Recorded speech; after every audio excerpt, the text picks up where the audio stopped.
Downward facing dog, Adho Mukha Svanasana. Start on your hands and knees, with your hands stacked under your shoulders and knees under your hips.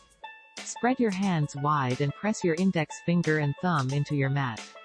Lift your tailbone and press your butt up and back, drawing your hips toward the ceiling. Straighten your legs as best as you can and press your heels gently toward the floor. Your head should be between your arms, facing your knees, and your backs should be flat. Hold for 5 to 10 breaths. To help keep the pressure off your wrists, spread your fingers wide, grip your mat with your fingertips, and put more weight into the pad where your first finger and thumb insert into your palm. Benefits: it helps to make the arms strong. Mountain pose, Tadasana. Stand with your toes together and heels slightly apart. Spread your toes and place your weight evenly through both feet. Engage your core and tuck your hips under a bit so your tailbone is pointing down toward the floor. Relax your shoulders and roll them back and down. Inhale and reach your arms overhead, while pressing down into your feet. You may also put your hands in prayer position in front of your chest, or rest them by your sides. All are commonly used variations, and your instructor may cue one specifically or give you the choice. Take long, slow, deep breaths in and out of your nose. Hold for 3 to 5 breaths. Tadasana has complex benefits. It can help correct muscle imbalances, improve posture, and deepen awareness. Crescent lunge, Utthita Ashwa Sanchalanasana.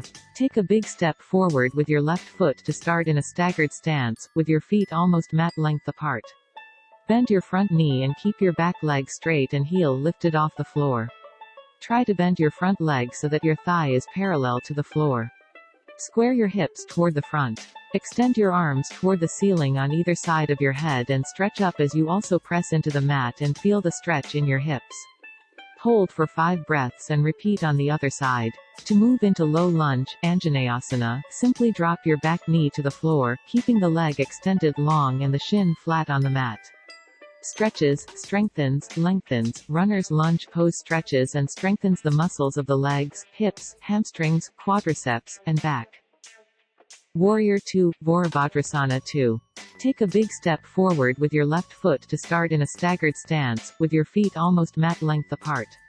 Extend your arms so that they are parallel to the floor. Bend your left knee so that it's at or near a 90-degree angle, your thigh parallel to the floor, while keeping the right leg straight. Point your left toes forward and turn your right foot out to the right so that it's perpendicular to your left foot.